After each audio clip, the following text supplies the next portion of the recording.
Olá, meus caros amigos. Aqui é o professor Moacir Cabral e abrirei com vocês aqui agora a frente de História e Geografia do Território Goiano. O nosso curso estará estruturado em alguns eixos temáticos, partindo do surgimento do território goiano no século XVIII, com o desenvolvimento da mineração nesse território, ok? Então eu te convido para embarcar comigo aqui nessa viagem aí, né, ao longo do tempo, reconstruindo a história de Goiás, beleza? Então venha comigo. Bom, olha só, o território goiano, né, o estado de Goiás, essa configuração que nós conhecemos hoje, né, ela não foi assim desde sempre. Essa é a configuração atual que o território assume, esse estado que tem lá as suas origens no século XVIII, com o desenvolvimento da mineração, e que recebeu o nome Goiás, porque em tese esse território seria um território habitado por uma etnia, o grupo dos Goiá ou Guaiás, há uma diferença aí, né? Algumas divergências quanto a essa denominação do grupo indígena que vivia nesse território, mas o fato é que as pesquisas mais recentes, né, elas nos atestam que os índios Goiá não teriam vivido no que é hoje o território goiano, certo? Eles não teriam ultrapassado a fronteira norte do estado de São Paulo, a divisa ali da região norte de São Paulo com Minas Gerais, com o Triângulo Mineiro, o Rio Grande, né, eles não teriam ultrapassado essa região.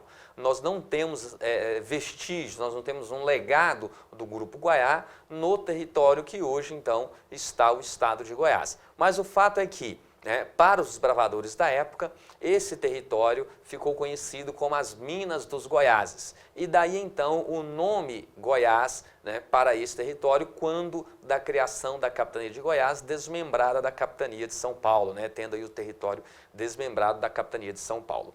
Tá ok? Então está aí esse esclarecimento acerca do nome do território goiano. Esse território já era habitado por diversos grupos indígenas muito antes da chegada dos colonizadores. A arqueologia já nos atesta que por volta de 10 mil anos antes do presente, né, nós já tínhamos diversos grupos percorrendo esse território que hoje nós chamamos de Goiás. Eram sociedades nômades, eram grupos nômades, ou seja, né, não se fixavam em nenhum ponto, eles viviam vagando, percorrendo esse território, caçando, coletando ali, né, frutos, caçando animais, pescando, né, buscando ali a sua subsistência.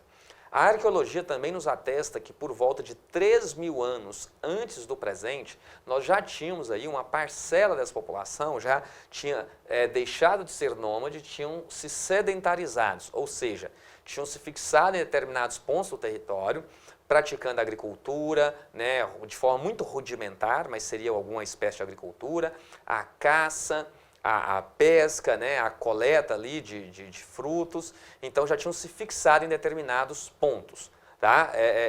Desse território que viria então a ser Goiás. De tal forma que nós não podemos falar, né, que esse território era um território desabitado, né, era um território que o colonizador chegou aqui e não encontrou ninguém, foi um território então descoberto. Não, esse território ele foi conquistado, né? Ele foi conquistado por quê? Porque aqui já tínhamos populações vivendo há milhares de anos. Na parte central do Brasil, predominavam então os grupos indígenas do tronco linguístico G, tá? Em oposição aos do litoral, que eram do tronco linguístico Tupi. Mas olha que interessante. Fugindo do contato com esse colonizador, né, grupos do litoral, do tronco linguístico Tupi, acabaram migrando, acabaram fugindo para o interior do continente e se instalando também aqui em Goiás, como é o caso do grupo Avá, que é do tronco linguístico Tupi, mas que a partir de 1500, fugindo do contato com esse colonizador, acabaram aí subindo, alcançando o Alto Tocantins e se instalando aqui no que é hoje o território goiano.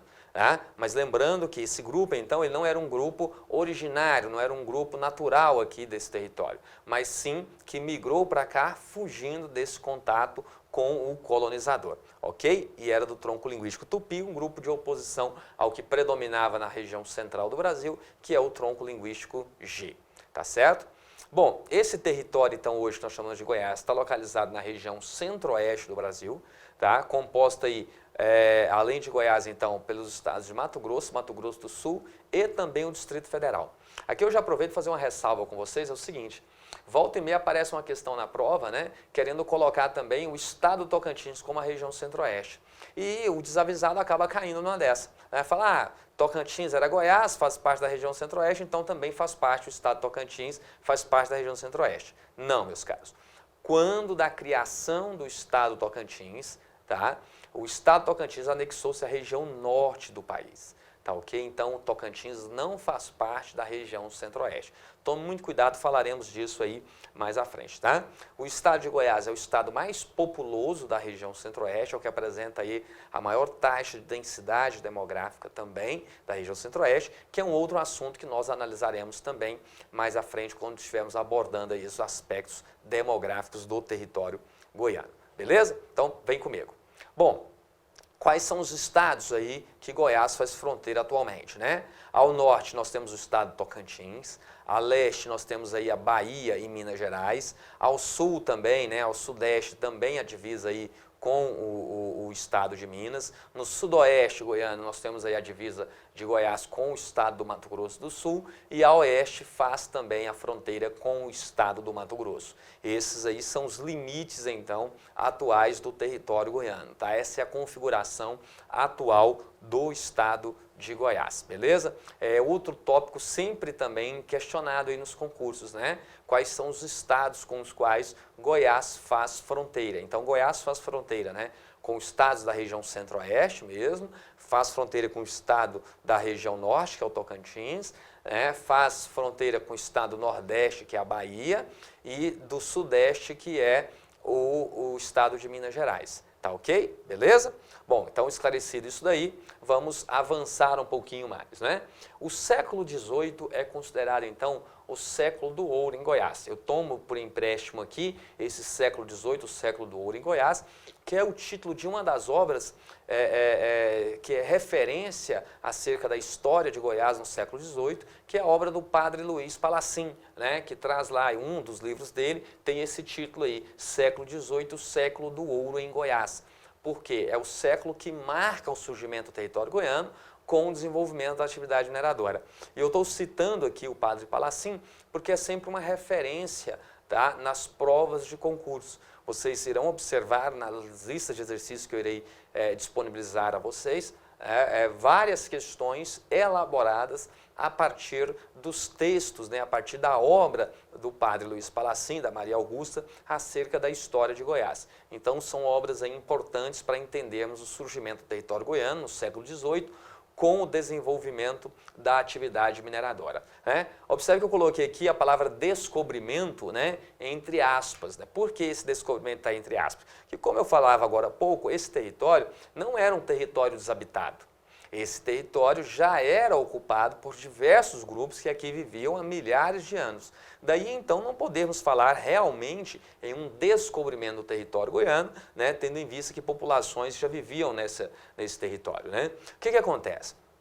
Como é que surge, então, esse território goiano no contexto do Brasil colonial? Né? Então, o Brasil é colônia de Portugal, território, então, que pertence à coroa portuguesa, que no finalzinho do século XVII encontra ouro numa região um pouquinho ao norte da capitania de São Paulo, né, onde ficou conhecida como as Minas Gerais, a região ali de Ouro Preto, Mariana. Ali você tem os primeiros achados de ouro de forma mais significativa nesse território que coube a Portugal.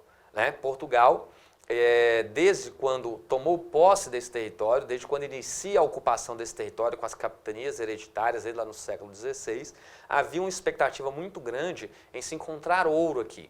Mas foram quase 2 séculos até que se encontrasse ouro de forma abundante. A Europa vivia nessa época a chamada Era do Metalismo. Uma nação ela era considerada rica a partir da posse de metais preciosos. Era isso que tornava, então, uma nação rica, uma nação poderosa. Daí se lançarem na busca, né, desses metais, do ouro, da prata, do diamante, né, que era o que caracterizaria, então, a riqueza de uma nação.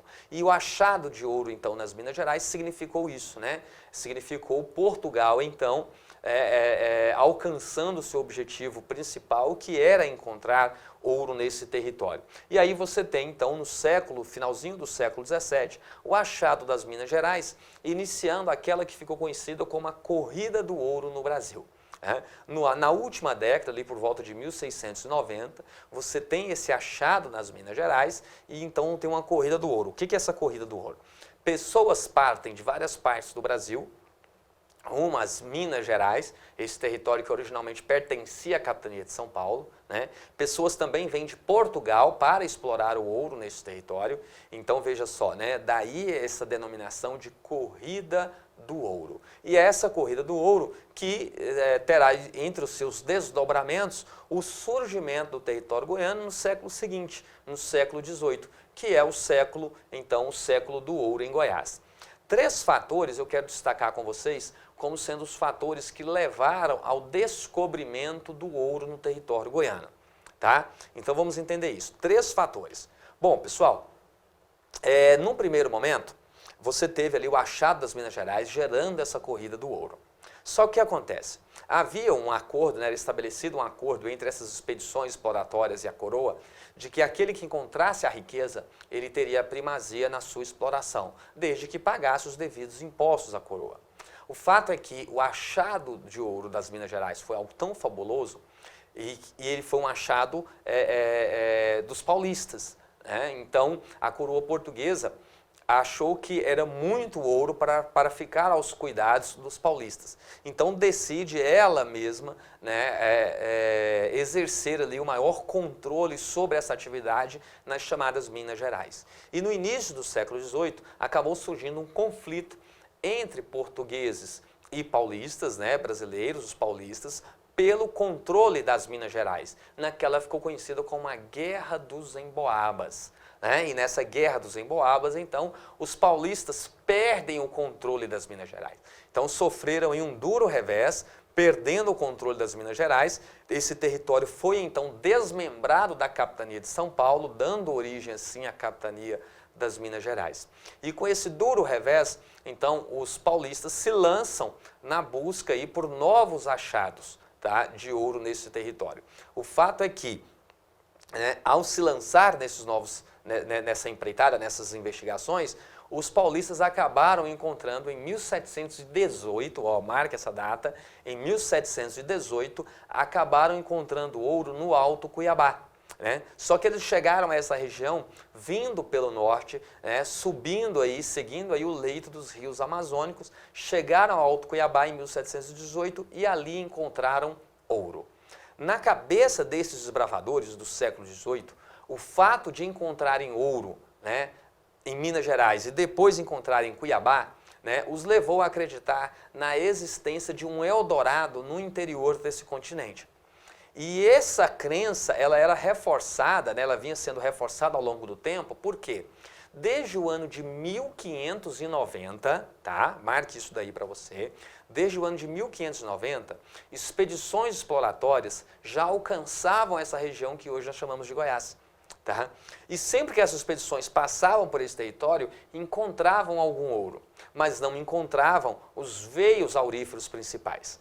Mas a cada expedição em que era encontrada ali alguma quantidade de ouro, esses bravadores se animavam, reforçavam a crença quanto à existência de um Eldorado no interior desse continente. O fato é que o achado então de Cuiabá reforça ainda mais essa crença, quanto à existência do Eldorado. Mas esses desbravadores, como eu falei, eles alcançam o Alto Cuiabá vindo pelo norte. Havia aí a necessidade de abrir um caminho por terra, ligando as minas de Cuiabá a São Paulo. Daí então a necessidade de se investigar mais esse território.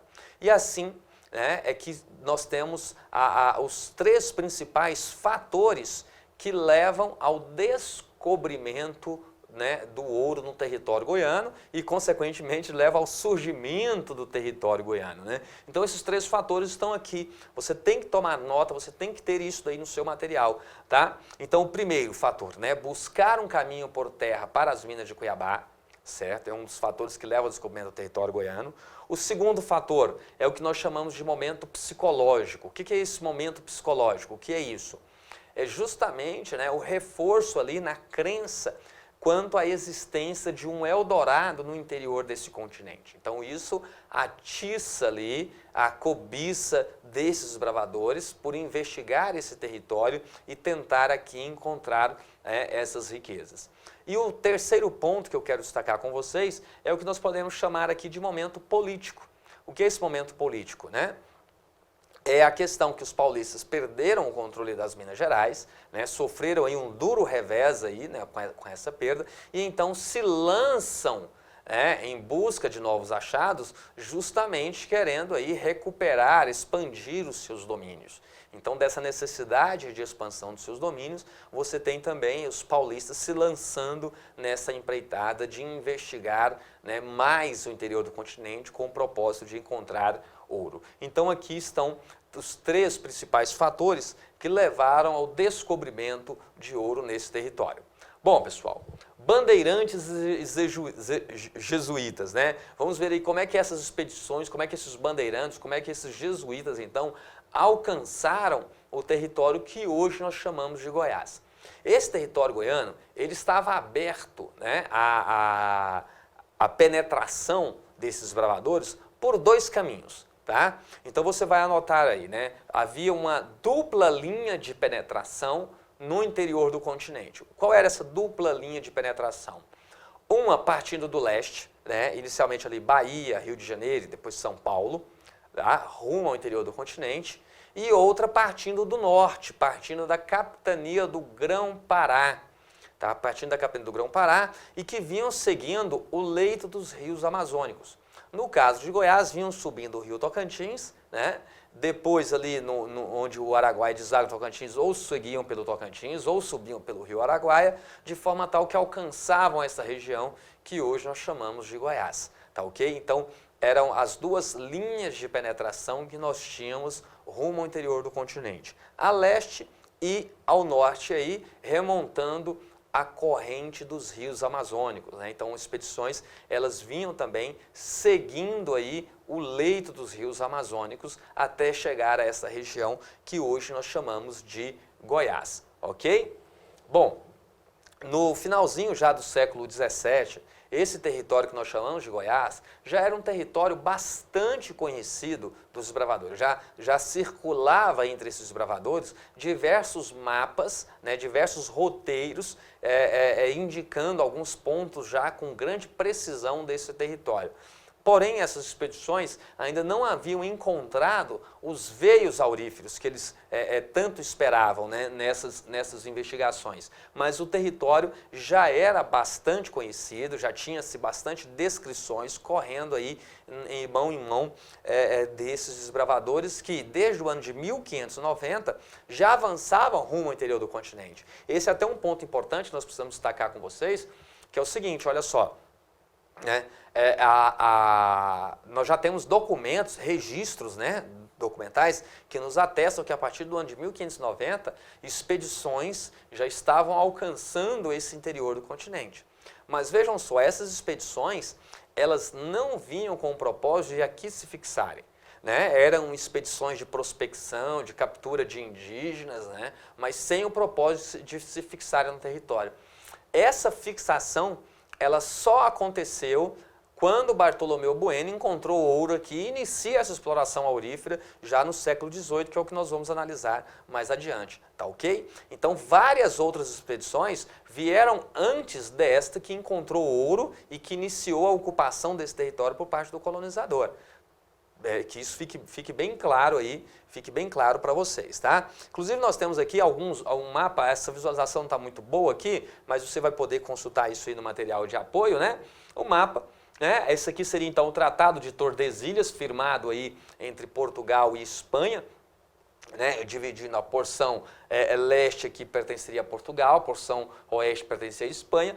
Porém, esse tratado ele não foi respeitado aí, ele perdeu o sentido aí com o passar do tempo e ele não foi respeitado então pelos desbravadores que percorreram esse território, tá? Então, olha só, aqui tá, você vai poder observar com esse material em mãos aí de forma mais atenta, aqui nós temos o roteiro partindo de São Paulo da bandeira do Bartolomeu que chega a Vila Boa. tá? E um dissidente dessa bandeira, que é o Alferes Silva Braga. O Alferes Silva Braga, nós vamos tratar disso daqui a pouco, ele foi um desertor dessa bandeira, ele acabou então, né, construindo uma jangada e desceu aí todo o rio Tocantins até chegar a Belém, né, de onde ele toma um navio de volta para São Paulo. Nós vamos entender mais essa história aí à frente. Mas esse mapinha você poderá perceber aí o trajeto, né, das principais expedições que alcançaram o território goiano. Beleza? Bom, como é que se davam essas expedições? Nós tínhamos 3 formas de expedições exploratórias que alcançaram o interior do continente. Então tome nota delas aí. A primeira delas eram as chamadas entradas. Olha só, as entradas eram expedições oficiais da coroa portuguesa.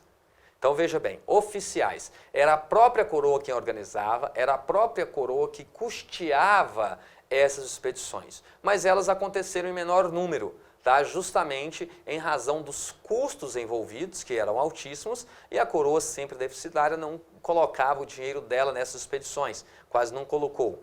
E acabou surgindo uma outra forma de investigar, de explorar esse território, que foi através das bandeiras, né? As bandeiras, diferente da entrada, elas eram expedições organizadas por particulares, financiadas por esses particulares, mas que dependiam de autorização da coroa para funcionarem, tá certo? Então, a diferença básica é essa.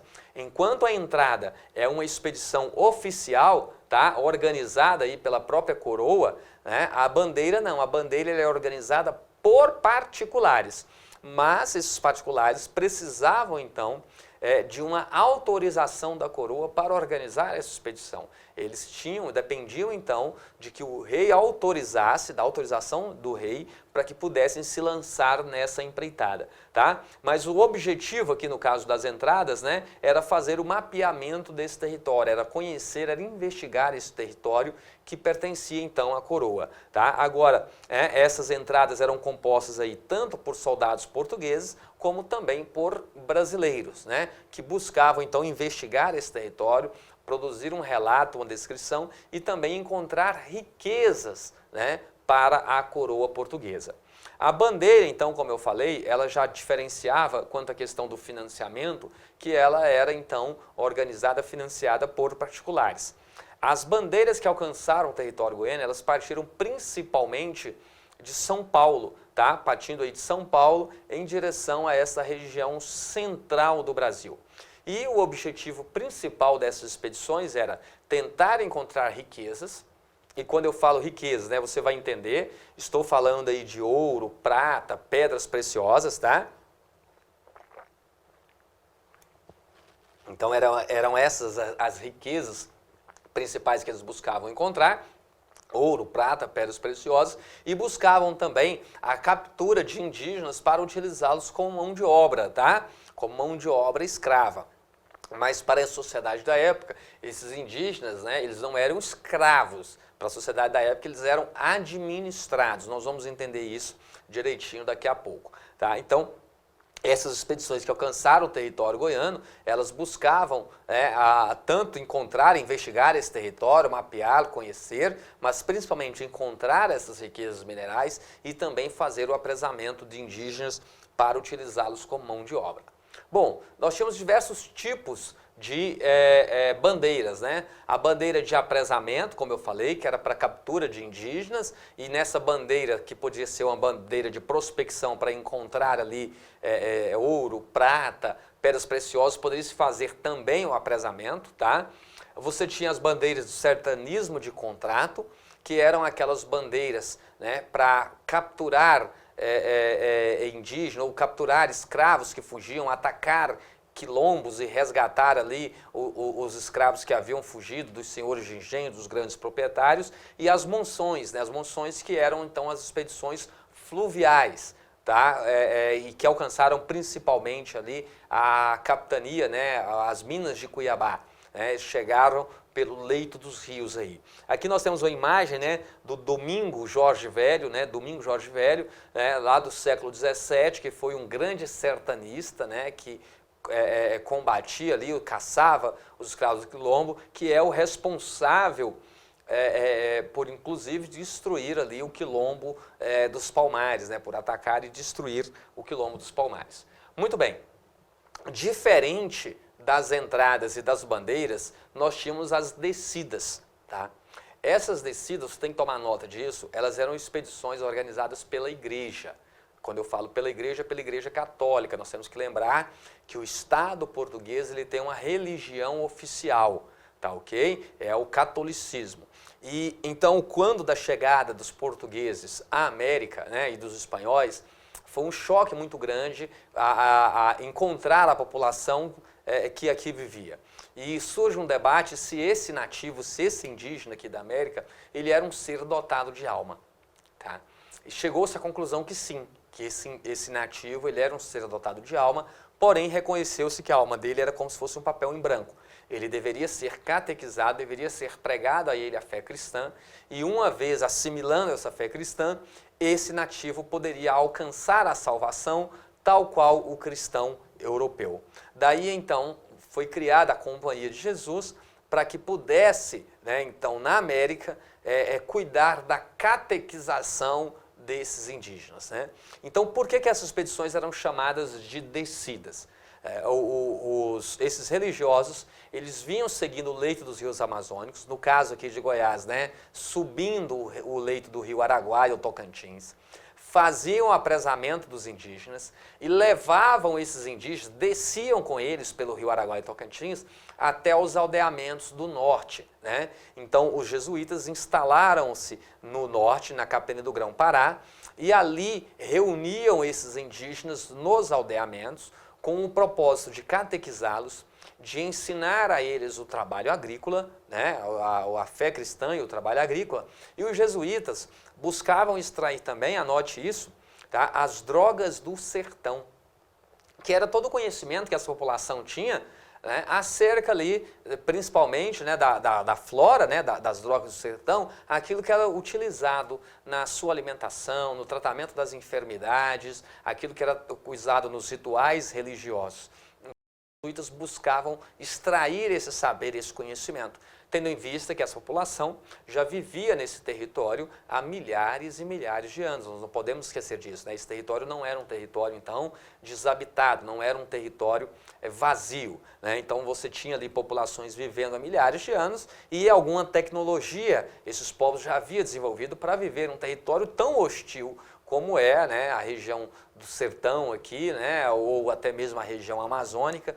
Então, os jesuítas buscavam extrair esse saber, esse conhecimento dos povos nativos. Saber esse, né, que só fazendo aqui um adendo, desperta, né, vamos dizer assim, a atenção dos grandes laboratórios norte-americanos e europeus, que hoje, século XXI, estão aí pagando para comunidades indígenas aqui no Brasil, na Amazônia de maneira geral, pagando em dólar, pagando em euro, para que essas comunidades possam transferir o saber, possam transferir a sua tecnologia para esses grandes laboratórios, que se apropriando desse saber dos povos da floresta, acabam criando aí medicamentos, produtos de beleza, produtos os mais diversos, patenteando isso lá fora, apropriando-se do conhecimento, do saber dos povos da floresta. Quem tiver interesse, inclusive, a respeito desse assunto, quiser saber um pouco mais, eu deixo aqui a sugestão do trabalho do professor Laimerte Garcia, né, que tem uma obra dele, um capítulo que trata, tem o seguinte título, você procurando você vai encontrar: Politizar novas tecnologias, né? E nesse artigo o professor deixa muito claro como que o Brasil perdeu a oportunidade de fazer a sua revolução, né, tecnológica a partir da apropriação do saber dos povos da floresta, ok? Então essas expedições organizadas pelos jesuítas tinham esse propósito: reunir os indígenas e levá-los para os aldeamentos do norte, né? Daí então o nome das descidas, né? Porque desciam o rio Araguaia ou Tocantins, levando esses indígenas para os aldeamentos. Os jesuítas, ao estruturarem essas aldeias, né, lá no norte, eles acabavam ficando vulneráveis aos ataques dos bandeirantes, esses desbravadores, que buscavam o apresamento de indígenas para utilizá-los como mão de obra.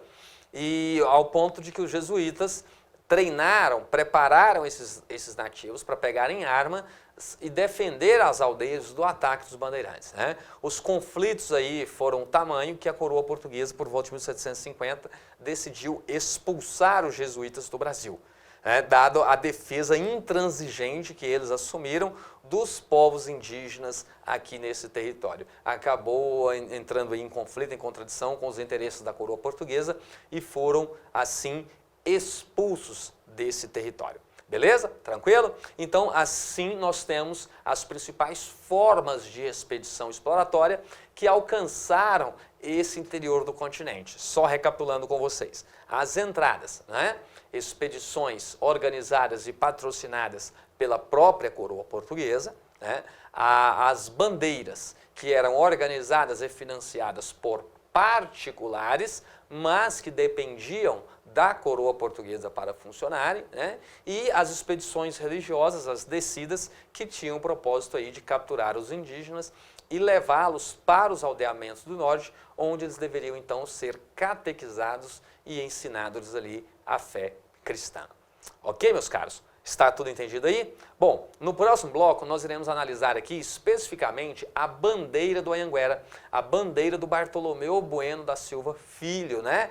Aí o segundo Anhanguera que encontrou ouro nesse território. Beleza? Então te aguardo no próximo bloco. Até mais!